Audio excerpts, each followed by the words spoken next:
Les cailloux le long des rails, pourquoi et comment? Bonjour à tous et bienvenue dans cette nouvelle vidéo. Aujourd'hui, nous allons explorer un aspect fascinant et souvent méconnu du monde ferroviaire, les cailloux qui se trouvent tout au long des rails. Vous êtes-vous déjà demandé pourquoi ces pierres sont là et quelle est leur utilité? Dans cette vidéo, nous découvrirons l'histoire et le rôle essentiel qu'ils jouent dans le bon fonctionnement des chemins de fer. Alors, installez-vous confortablement et embarquons ensemble pour ce voyage fascinant. Les origines des chemins de fer remontent au XVIe siècle en Angleterre, où les premières voies ferrées étaient utilisées pour les mines. Les wagonnettes étaient tirées par des chevaux sur des rails en bois. Cependant, c'est au XIXe siècle, lors de la révolution industrielle, que les chemins de fer ont connu un véritable essor avec une demande croissante de transport rapide et fiable pour les marchandises et les passagers. Au fil du temps, les matériaux utilisés pour les rails ont évolué, passant du bois au fer, puis à l'acier, offrant une plus grande résistance et durabilité. C'est également à cette période qu'est apparu le concept de ballast, ces cailloux placés sous et autour des traverses et les rails pour soutenir et stabiliser la voie ferrée. Le ballast a émergé au début du XIXe siècle en Europe, notamment en France et en Angleterre. Les ingénieurs cherchaient à améliorer la qualité et la stabilité des voies ferrées face à l'augmentation du trafic et des vitesses de train. Plusieurs expériences ont été menées avec différents matériaux comme le sable, la terre et les graviers, mais c'est finalement la pierre et en particulier le granit et d'autres roches dures qui s'est imposé comme le meilleur choix pour le ballast. Le ballast en pierre présente de nombreux avantages: résistance à l'écrasement et à l'usure, capacité à assurer un bon drainage et à maintenir les traverses et les rails en place. Au fil du temps, le ballast en pierre est devenu la norme pour la construction de voies ferrées à travers le monde. Le ballast joue un rôle crucial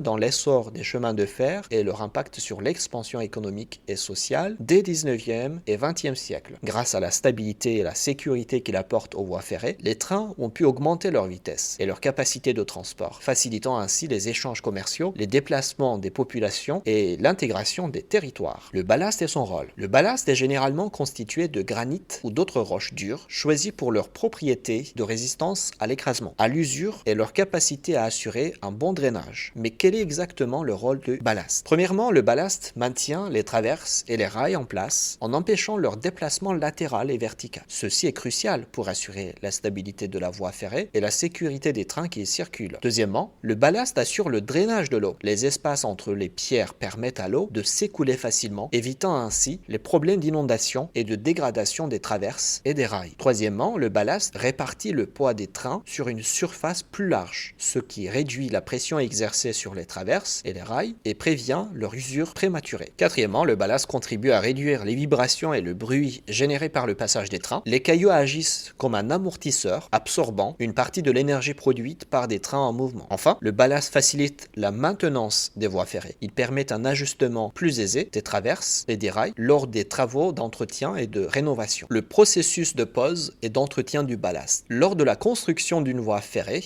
le ballast est posé en premier, suivi par des traverses et les rails. Les pierres sont compactées et ajustées pour assurer un soutien optimal et un bon alignement des rails. Avec le temps, le ballast peut se dégrader, se tasser ou se contaminer par des débris et de la terre. Il est donc essentiel de procéder régulièrement à des travaux d'entretien et de renouvellement du ballast pour garantir la sécurité et de la performance des voies ferrées. Parmi les techniques d'entretien du ballast, on retrouve le bourrage qui consiste à tasser et ajuster les pierres sous les traverses pour garantir un alignement optimal des rails. Des machines spécifiques, appelées bourreuses, sont utilisées pour effectuer cette opération. Dans certains cas, il peut être nécessaire de remplacer complètement le ballast. Ce processus, appelé renouvellement du ballast, consiste à retirer les anciennes pierres, à nettoyer la surface et à poser un nouveau ballast avant de repositionner les traverses et les rails. Des machines spécifiques appelées dégarnisseuses sont utilisées pour retirer le ballast usé et le remplacer par du nouveau. Ces machines automatisées permettent d'accélérer et de faciliter grandement le processus du renouvellement du ballast. Les compagnies ferroviaires effectuent des contrôles réguliers de l'état du ballast et des voies ferrées afin d'identifier les zones qui nécessitent une maintenance ou un renouvellement. Ces opérations sont essentielles